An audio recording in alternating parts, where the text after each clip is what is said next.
दोस्तों नमस्कार। आप देख सकते हैं प्री बोर्ड परीक्षा कक्षा 10वीं का हिंदी विशिष्ट का पेपर आ चुका है। और ये जो पेपर है दोस्तों, इस पेपर का पूरा उत्तर मैं आपको इस वीडियो में बता दूंगा।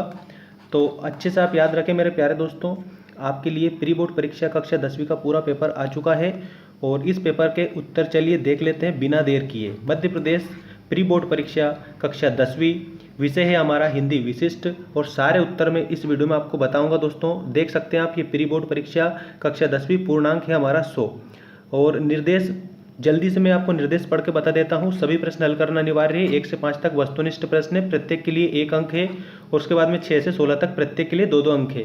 उसके बाद में 17 से 19 तक 3-3 अंक है।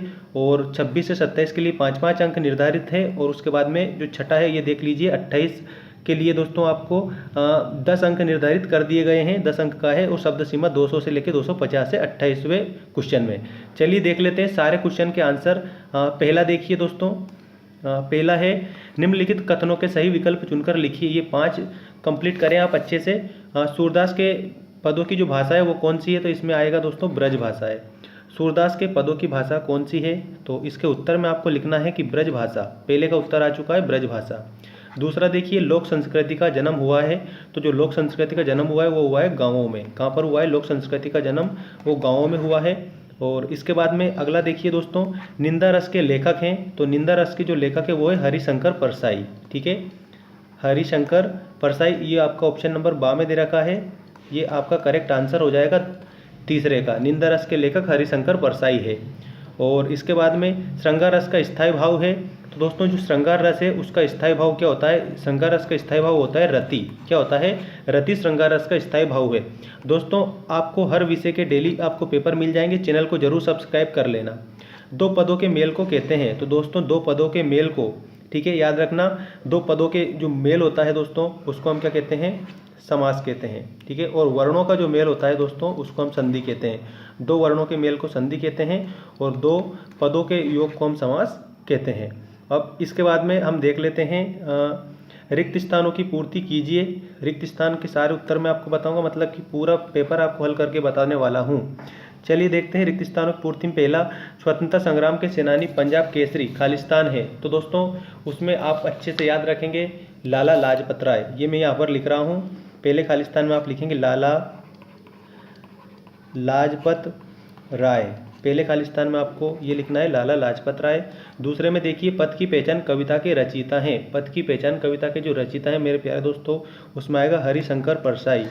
हरिशंकर परसाई, ठीक है, हरिशंकर परसाई पथ की पहचान कविता के रचयिता हैं। और अगला देखिए, सुश्रुत के चिकित्सा ग्रंथ का नाम बताइए।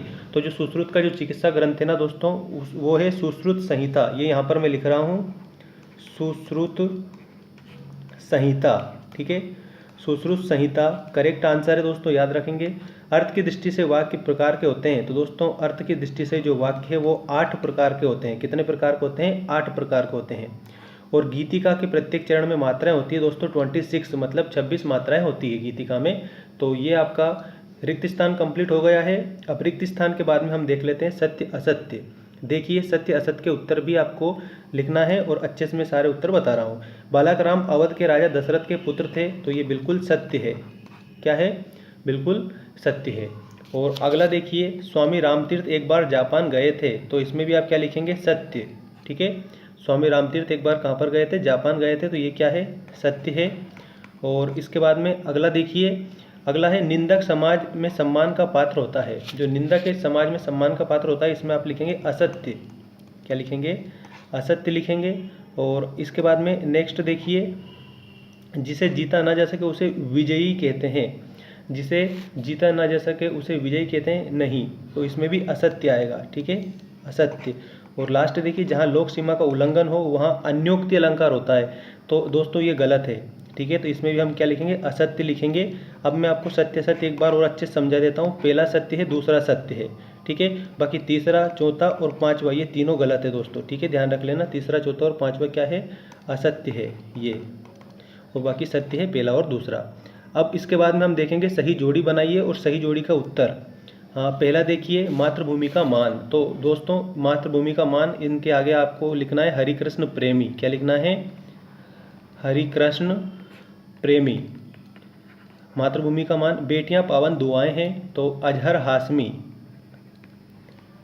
अजहर हाशमी इसका करेक्ट आंसर होगा दोस्तों ये वाला। चिर सजग आंखें उनींदी, ये महादेवी वर्मा। दोस्तों आप इसमें लिखेंगे महादेवी वर्मा। नाटक में दोस्तों, नाटक में अनेक अंक होते हैं। नाटक में क्या होता है? अनेक अंक। तो आप इसको इस तरह से हल करेंगे।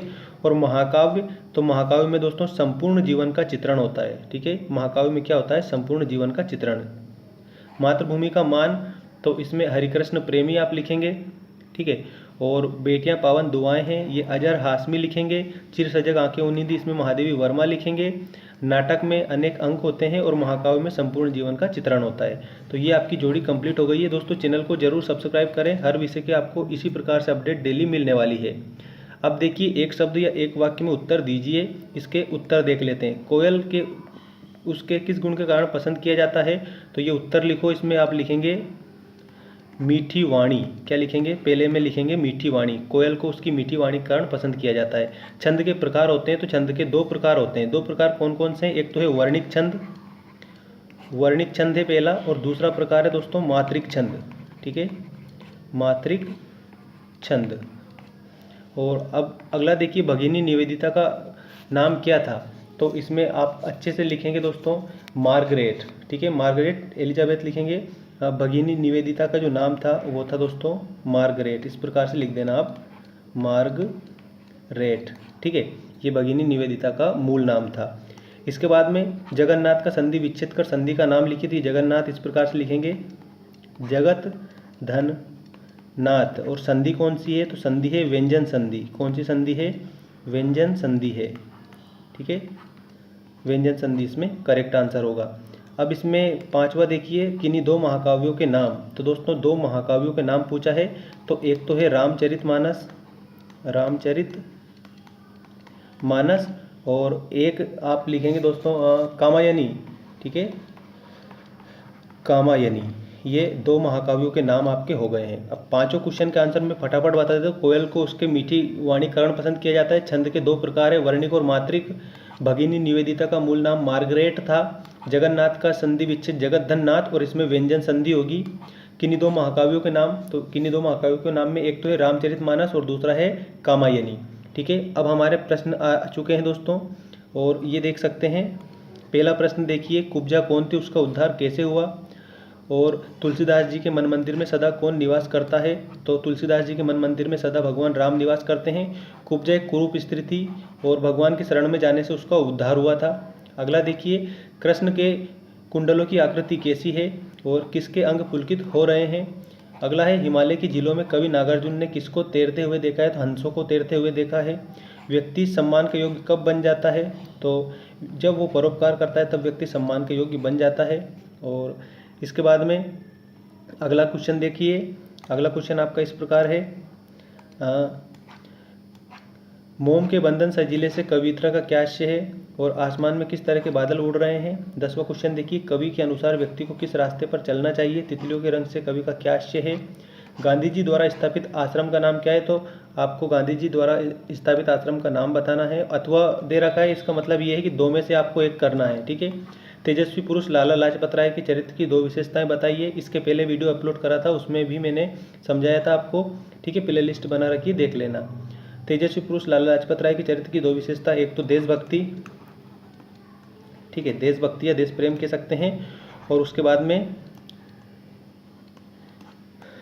समूह की भावना, सहयोग द्वारा। ठीक है, ये दो इनकी विशेषताएं हो गई। और 12वां प्रश्न है, भारतीय साहित्य का एक बड़ा भाग किस चरित्र से अनुप्रमाणित है और मनुष्य पशु से किस प्रकार भिन्न है? महाराणा लाखा वीर सिंह के किस गुण से प्रभावित हुए? गाड़ी पर किसान के वेश में कौन था? खंडकाव्य और महाकाव्य में अंतर बताइए और प्रबंध काव्य की दो विशेषताएं लिखिए। दीपक से मानव जीवन की तुलना किस रूप में की गई है? कवि ने बेटियों को गौरव गाथाएं क्यों कहा है? इन सभी क्वेश्चनों के आंसर आपको हल करना है। और अगला देखिए, वाक्यों को निर्देशानुसार परिवर्तित करना है। वे परीक्षा में उत्तीर्ण हो गया, प्रश्नवाचक बनाना है। तो इसके आगे आप सिर्फ क्या लगा देंगे, क्या वे परीक्षा में उत्तीर्ण हो गया, और आखिरी में यहाँ पर क्या लगा देंगे, क्वेश्चन मार्क लगा देंगे। और आज्ञावाचक वाक्य, तुम देश की सेवा करते हो, तो आज्ञावाचक वाक्य में बदलना है तुम देश की सेवा करो, सेवा करो, ये आज्ञावाचक वाक्य में आपका बदला जाएगा।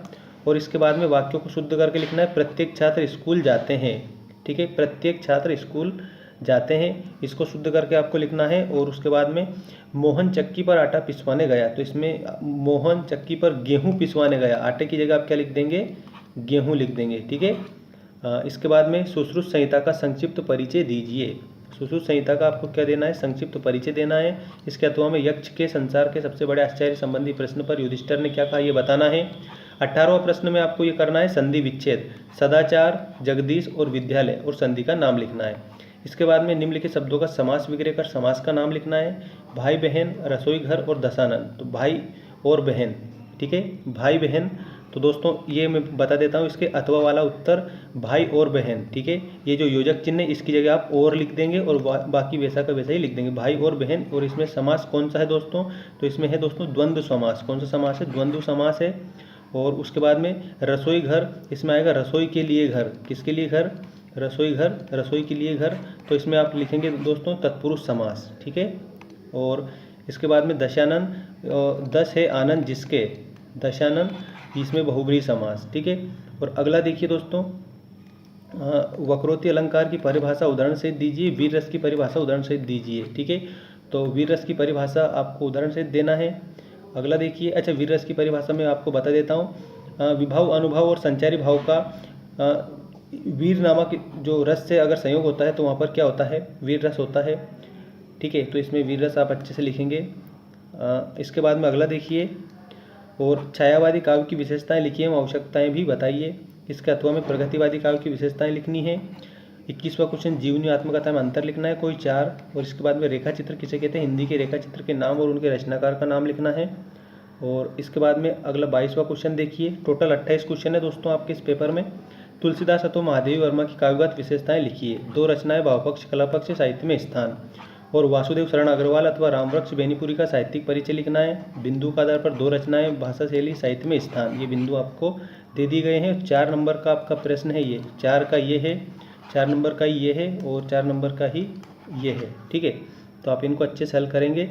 24वां क्वेश्चन देख लीजिए। इस 24वें क्वेश्चन में आपको क्या करना है, निम्नलिखित में से किसी एक पद्यांश की व्याख्या करना है। 2 दिए हैं, एक तो ये दिया है और एक ये दिया है। दोनों में से एक का क्या लिखना है, एक का आंसर लिखना है, दोनों में से एक का। देखिए, बेर फूटी सो भयो सब भारत को नाश, तबो न छाड़त याही सब बंदे मोह के फांस। इसका आपको संदर्भ और प्रसंग सहित व्याख्या करनी है। भर रही कोकिला तान इधर, इसका भी करना है संदर्भ और प्रसंग सहित व्याख्या। और इसके बाद में 25वां क्वेश्चन देखिए। 25वां क्वेश्चन, इसमें आपको क्या करना है, समझ लें आप अच्छे से। निम्नलिखित में से किसी एक गद्यांश की संदर्भ प्रसंग सहित व्याख्या करना है। या तो आप इसकी व्याख्या कर देना या इसकी कर देना। मैं पढ़ के बता रहा हूँ। हमारे देश को 2 बातों की सबसे पहले और सबसे ज़्यादा जरूरत है, एक शक्तिबोध और दूसरा सौंदर्यबोध। अब ये देखिए, मानव शरीर में पेट का स्थान नीचे, हृदय का ऊपर और मस्तिष्क का सबसे ऊपर। पशु की तरह उसका पेट और मानस समानांतर रेखा में नहीं है। जिस दिन वे सीधे तनकर खड़ा हुआ, मानस ने उसके पेट पर विजय की घोषणा की। तो इन दोनों में से आपको एक की व्याख्या करना है। 4 नंबर का ये प्रश्न है। इसके बाद में 26वां क्वेश्चन देख लीजिए। 26वां क्वेश्चन आपका इस प्रकार है, ये इस गद्यांश को पढ़कर नीचे लिखे प्रश्नों को उत्तर दीजिए। तो चलिए मैं बता देता हूँ इसको आपको पूरा। आप हमेशा अच्छी ज़िंदगी जीते आ रहे हैं। आप हमेशा बढ़िया कपड़े, बढ़िया जूते, बढ़िया घड़ी, बढ़िया मोबाइल जैसे दिखाओ पर बहुत खर्च करते हैं, मगर अपने शरीर पर कितना खर्च करते हैं इसका मूल्यांकन जरूरी है। तो गद्यांश है दोस्तों, शरीर का मोल, ठीक है। ये गद्यांश आप इसमें शीर्षक लिख सकते हैं, शरीर का मोल या फिर मूल्य, ठीक है। और इसके बाद में अनमोल क्या है, तो ये शरीर अनमोल है, तो इसमें आप ये लिखेंगे शरीर। शुद्ध एवं असली शब्दों के विलोम शब्द, शुद्ध का आ जाएगा अशुद्ध, ठीक है। शुद्ध का क्या हो जाएगा, अशुद्ध, और असली का हो जाएगा नकली, ठीक है। असली का क्या हो जाएगा, नकली। तो ये आपके इसके उत्तर भी हो गए हैं, मतलब कि 5 नंबर के उत्तर मैंने आपको बता दिए। गद्यांश को उचित शीर्षक क्या लिखेंगे आप, गद्यांश का जो उचित शीर्षक है जो भी मैंने आपको बता दिया है। अनमोल क्या है, शरीर अनमोल है। शुद्ध का अशुद्ध लिख देना और असली का नकली लिख देना। अब देखिए अपने 27वां क्वेश्चन देखिए। अपने मित्र को अपने बड़े भाई के विवाह में सम्मिलित होने के लिए आमंत्रित करते हुए पत्र लिखना है। 5 नंबर का है दोस्तों ये। और अपने प्राचार्य को शुल्क मुक्ति हेतु आवेदन पत्र लिखिए। ये पत्र लेखन की जो प्ले लिस्ट बना रखी है मैंने, उसमें आपको दोनों मिल जाएंगे। दोनों का आंसर आप देख लेना 5 नंबर का, ठीक है। 28वां क्वेश्चन देखिए, निम्नलिखित में से किसी एक विषय पर सारगर्भित निबंध लिखना है। बालिका शिक्षा का महत्व, कोरोना एक महामारी, ऑनलाइन शिक्षण आज की आवश्यकता, विज्ञान के चमत्कार। विज्ञान के चमत्कार निबंध, विद्यार्थी जीवन वाला निबंध, ये निबंध मैंने आपको लिखवा दिए हैं और इसमें प्लेलिस्ट बना रखी है निबंध लेखन की, वो जाकर देख सकते हैं आप। निम्नलिखित में से किसी एक विषय पर रूपरेखा लिखना है। जल संरक्षण, कंप्यूटर शिक्षा, पुस्तकालय का महत्व और वन संरक्षण। इन चारों की रूपरेखा वाला वीडियो भी मैंने बता दिया है, जिसमें लिखा हुआ है निबंधों की रूपरेखा। तो आप अच्छे से हल करिए, ये आपका पूरा पेपर कंप्लीट होता है मध्य प्रदेश प्री बोर्ड परीक्षा कक्षा 10वीं। ठीक है दोस्तों, अगले वीडियो में आपको अगला जो पेपर है वो मैं आपको बता दूंगा। ठीक है, अगले आपको ध्यान रखना। और ये आज का हमारा पेपर कंप्लीट हो चुका है और सारे उत्तर भी मैंने आपको बताए, जितने मोस्ट इम्पोर्टेंट क्वेश्चन मैंने इसमें इंक्लूड करे हैं, उन सारे क्वेश्चनों को आपको बताने का पूरा प्रयास किया। जितने मेरे को इसमें आंसर याद थे क्वेश्चनों के, वो सारे बता दिए। और ऑब्जेक्टिव टाइप तो सारे मोस्ट इम्पोर्टेंट क्वेश्चनों के आंसर हो ही गए हैं और ये पेपर आपका कंप्लीट हो चुका है। ठीक है, मिलते हैं नेक्स्ट वीडियो में। चैनल को सब्सक्राइब कर लेना।